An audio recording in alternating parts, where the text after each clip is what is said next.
The top 10 combat gameplay mechanics we want in Stellar Blade 2. Let's go. Number 10. Eve's Stances. Upon Stellar Blade's ending, there are now 3 possible forms of Eve: base form, Taki mode, and fusion form. I do appreciate Taki mode or fusion form, but I think they could provide a deeper combat mechanic if they became completely different stances for the sequel. But there are questions regarding fusion form moving forward. First, with the Elder's blood now running through Eve's body frame, wouldn't all Naytiba bow down to her? And second, doesn't fusion form need to be nerfed a bit?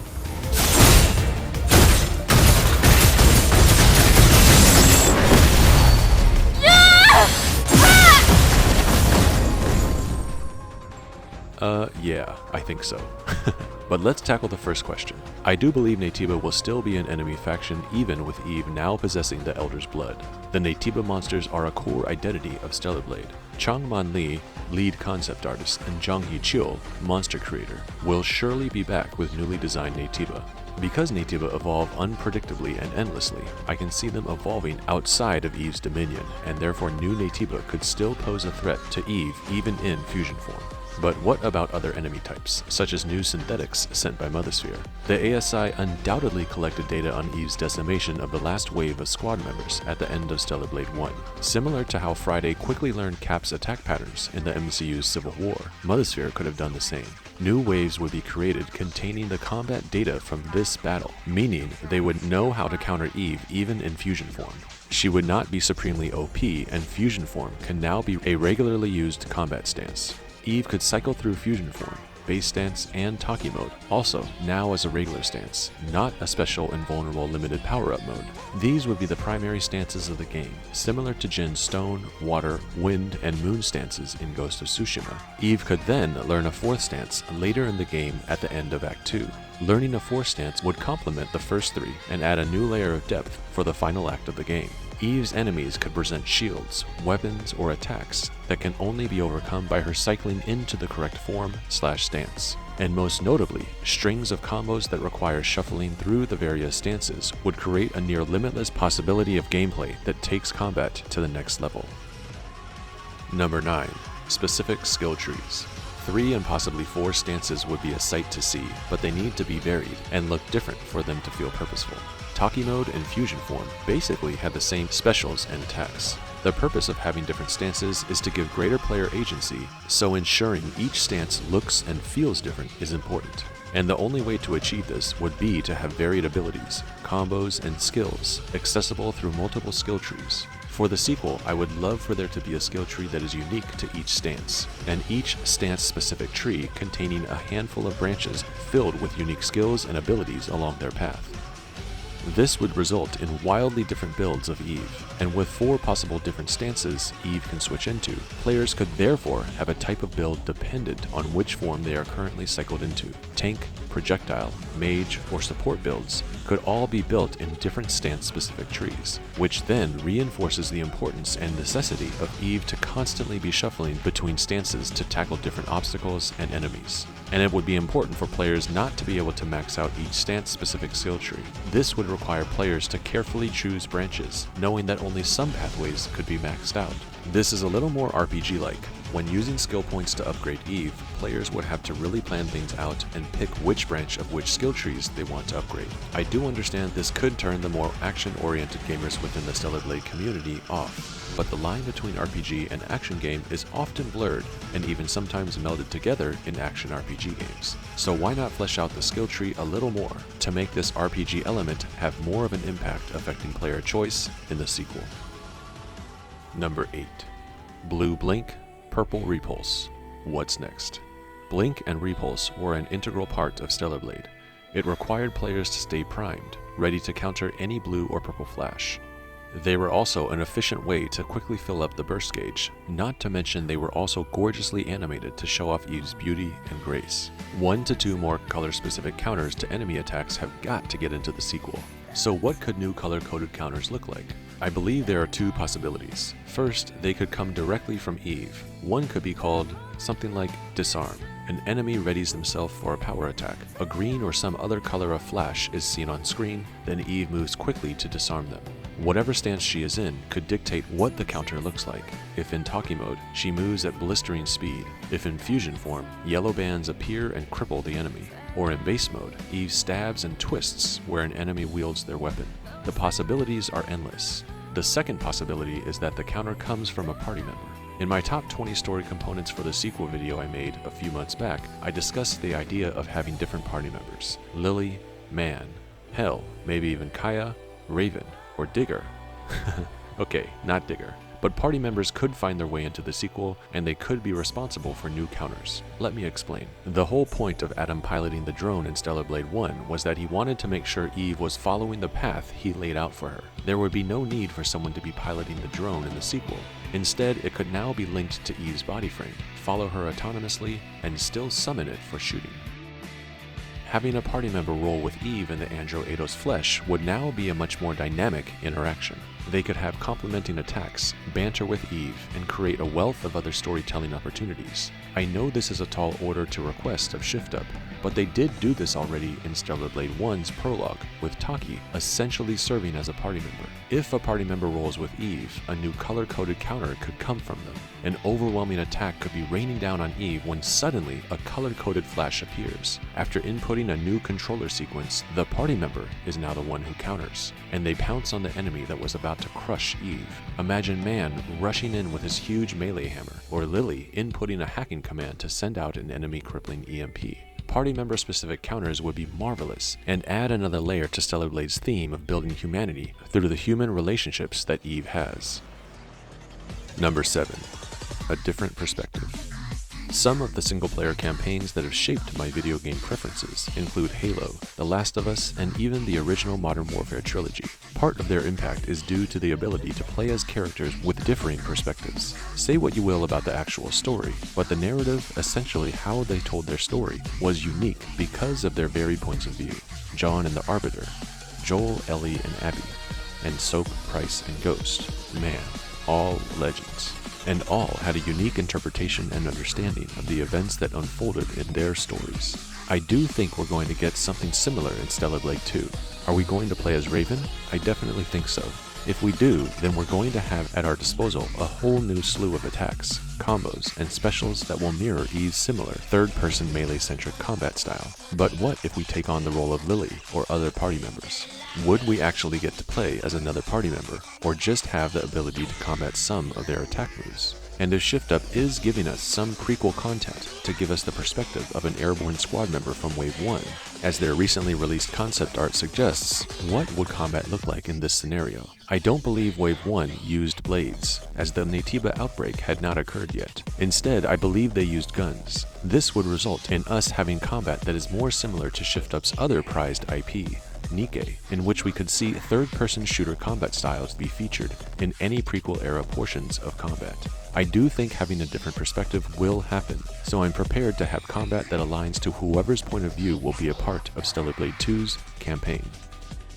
Number 6. Multiple blades. Here are the lore explanations of the different blades. Eve's Blood Edge siphons Naytiba blood to power her beta skills. Taki's blade is a tachyon particle blade similar to the two blades equipped on the Providence, and Raven's cryo blade freezes. In the sequel, it's time to see these effects and others in potentially new blades play out in combat. So how could this occur? Let's reference the Mass Effect trilogy, specifically the third game, as it had the most well-developed and iterated upon combat by BioWare. Mass Effect 3 had 6 different types of ammunition: incendiary, cryo, warp, disruptor, shredder, and armor-piercing.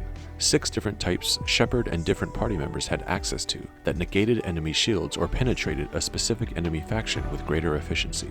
Similar to Mass Effect, it would be great to see enemies be affected in different and unique ways based on the energy type of a particular sword here in Stellar Blade. New blades could be taken from angels that are sent by Mothersphere. They could serve as bosses. Once they are defeated and either killed or brought over to the good side, their blade could be an equipable weapon by Eve. Each blade could possess an attribute such as an elemental type or have some other effect. Besides Eve's Blood Edge, there are some other blades we know of already, and it's not hard to think of what effect they could have. The Tachyon blade could work similar to armor-piercing rounds. Within the Stellar Blade universe, the Tachyon blades are unique in that they hit harder.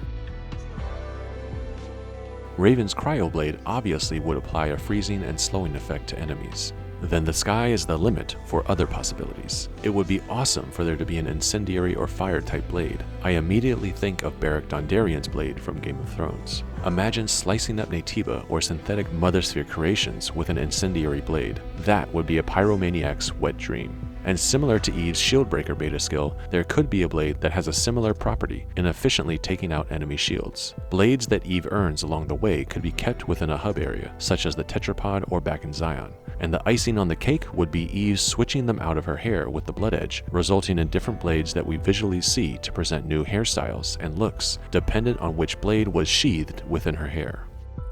Number 5. Synergy between the drones and blades. Drawing the drone to Eve's forearm was probably one of the coolest ideas implemented in Stellar Blade. The animation of Eve posturing upward with her chest and body at attention was such an empowering yet elegant look, but for me the actual shooting just felt a bit off. Now, I know that some people in the community didn't care for the third-person shooting of the Nikke crossover, but I actually loved it, and preferred those shooting segments over shooting with the drone. But being that the drone is such a cool concept, I don't want it to go anywhere. I just want to see it improved, and I think its importance can be significantly improved upon by creating a synergistic relationship between it and Eve's blades. If we are going to get different blades that perhaps have different elemental effects, then the drone should be able to have a cause and effect relationship with their elemental effects. Let's use Raven's Cryoblade as an example. If Eve freezes a target, she could then equip a new type of ammunition in the drone called, say, impact rounds, that when shot at a frozen target would shatter it with devastating impact. Or maybe Shift Up decides not to go the route of having multiple blades that have different elemental effects. That's fine. In that case, why not have Eve be able to equip more varied rounds into the drone that do have effects? The explosive rounds and especially the Stinger missiles were already really cool, but adding more is a must. Imagine Eve summoning the drone and shooting an enemy with, say, incendiary rounds from afar. Similar to Mass Effect 3, elemental type rounds from the drone could prime an enemy. In this case, they would catch fire. Then Eve could melee that enemy to detonate an element-specific combo. This could look like Eve then rushing in to perform a detonation that resulted in the burning enemy exploding in a glorious blaze of fire. A whole slew of combos that require priming and detonating would not only be a great new layer to combat, but also encourage players to utilize the drone that much more. Number 4. Drone shooting puzzles. Stellar Blade 1 did have a handful of environmental puzzles, but they all revolved around moving this yellow crate, and this, well, whatever this thing is supposed to be. And by the time I got into the orbit elevator and pushed the yellow crate one last time, I had simply done it enough.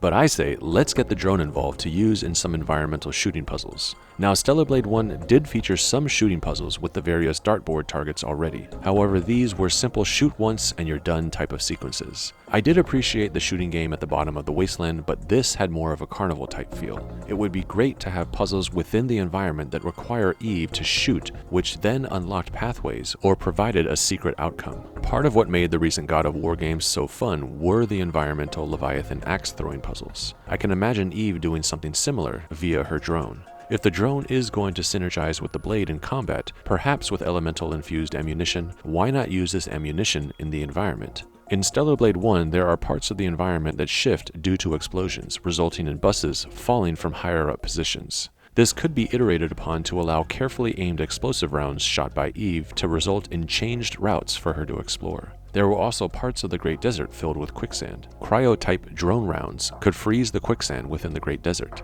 Or if Eve comes to another body of water and doesn't want to take a plunge, she could freeze it with cryo rounds, making frozen platforms to jump on. I do want to see Shift Up take another crack at this and give us environmental puzzles with added complexity. Greater exploration would be a fun part of the sequel, and the drone looks like a perfectly crafted tool of choice to achieve this. Number 3. Functionality of the Nanosuits. There was a lot of lore packed into the Nanosuits with regards to how they function in Mother Sphere's new human society. Several of the Nanosuits performed a particular function when donned by the Andro 8's humans. Some were pilot suits, which allowed individuals the ability to remote pilot different household devices. Think of a smartphone from our real world and how it is able to use devices in a smart home. Instead of using an iPhone or an Android, the person could control the devices in their home through their nanosuit. Then there are nanosuits that alter the wearer's body frame, such as the Speeder and Racer's High. The Racer's High item description states that the individual wearing the nanosuit could have enhanced speed due to a malicious code injected into the body frame. It would be great to see gameplay implications play out in combat due to donning a specific nanosuit. Speed, strength, durability are easy to imagine combat traits that could be affected, but then there's also more fantastical implications that could be seen. Perhaps a nanosuit could engage active camouflage, or there is one that teleports Eve at will. The possibilities here are endless and could get really wild. Nanosuits with a direct impact on combat could be a fun new gameplay mechanic that makes the nanosuits, a defining pillar of Stellar Blade, that much cooler.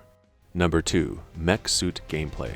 Prior to Stellar Blade's launch in early spring of 2024, when I realized what we were seeing in the pre-launch trailer was a Mech-Suit, I thought for sure we are going to get Mech-Suit combat.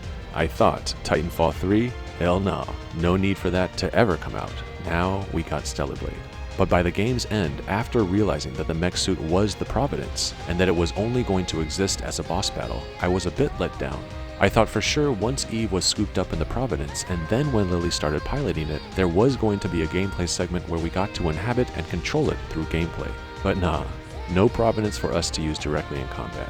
However, I can't see a sequel that exists without Shift Up giving us this opportunity, now that they know it's what so many in the community want. And whether that's achieved by Lily tinkering with more of Adam's tools and scraps at his safe house to create another Mech-Suit, or the duo defeat and commandeer a new Providence sent by Mothersphere, we have yet to see. The Providence's ecological information makes the combat exoskeleton sound like a beast that easily overwhelmed its enemies. It would be great to feel that type of power in combat against an enormous new Naytiba, something that would give the player a new perspective to combat that differs from the agile, quick nature of Eve. Number 1. A true Stellar Blade.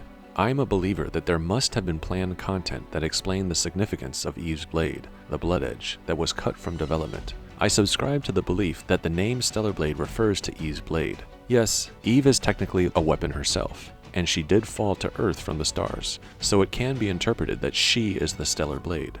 But I feel that there is too much importance on Eve's sword, her blade. Having it possess the ability to siphon Naytiba blood and convert it into beta energy is such a unique and almost all-powerful ability. Just think about it. She is the only airborne squad member to have the ability to perform beta skills, and the energy required to power her beta skills is the blood of her enemy, which can only be absorbed by her unique weapon. Her blade is basically like some holy divine all-powerful weapon, but this idea is never really talked about or a part of the story. It just is. And if you don't read the item descriptions or realize that as you slash Naytiba, the beta gauge is building up, then this part of the lore is just missed. Therefore, I do think there is more of a purpose or explanation of Eve's blade that is coming in the sequel. I feel like the importance of her weapon, the Blood Edge, needs to be, and will be, further explored. This could be a major part of the sequel, or perhaps set up in the sequel and then paid off in a third game that caps off a Stellar Blade trilogy. And when Eve uncovers the importance of her blade, then I can imagine there would be a resulting effect in combat. Something significant. Perhaps through unlocking its true potential, it is the way to unlock a fourth and final combat stance of the game. All of what the blade can already do could just be the tip of the iceberg. What if there is a deeper purpose of the Blood Edge that needs to be unlocked? I could definitely see this happening. I'm really hoping Shift Up could give us something involving Eve's understanding of the importance of her blade. She is the chosen one by Adam and Mothersphere, and it's Mothersphere who gave her this fantastical weapon. So I'm hoping there is both more story and combat elements that open up through it in the sequel. Alright guys, that's it for this one. I want to take a moment to thank my Ko-Fi supporters here. You guys are awesome. Thank you. In terms of this video, let me know down in the comments what you think of this top 10, what we want combat-wise in Stellar Blade 2, or anything else Stellar Blade related. I'll jump down into the comments to keep up the discussion with you all there. See you on the next one, and may your memories live on forever.